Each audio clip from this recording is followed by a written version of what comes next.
when I made this piece, it wasn't supposed to look like this.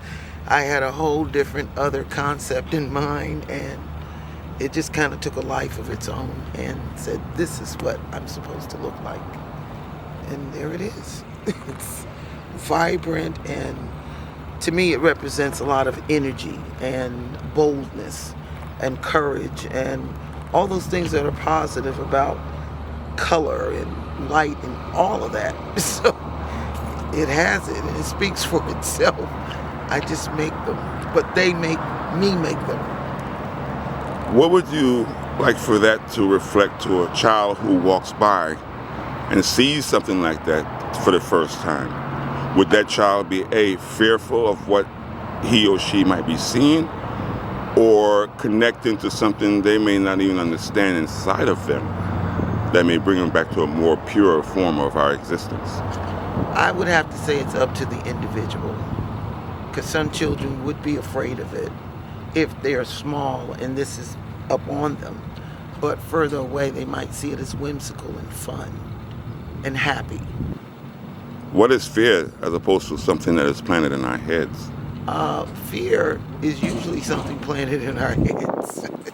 Indeed. It is a trigger mechanism for our survival. It allows us, just like an animal in the jungle, is more susceptible to certain things, and he's instinctively not going to do certain things.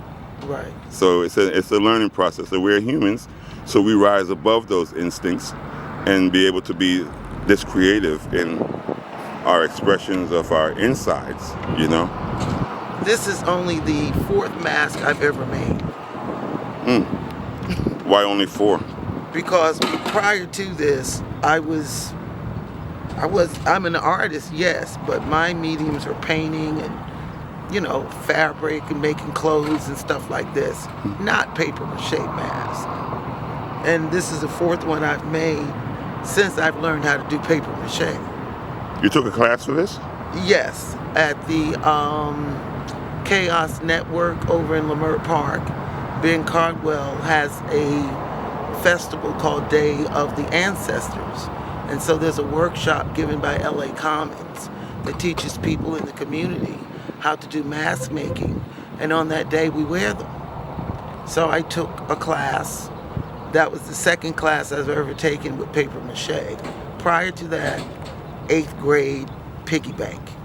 That was it. Indeed. I remember those moments as always. That's it. And again, thank you for this expressiveness. What is your 5th mask going to look like? It's in the car. It's based on the John Canoe Festival that's held in the Bahamas and also in Jamaica. So some people say it's 6 characters, some say 11.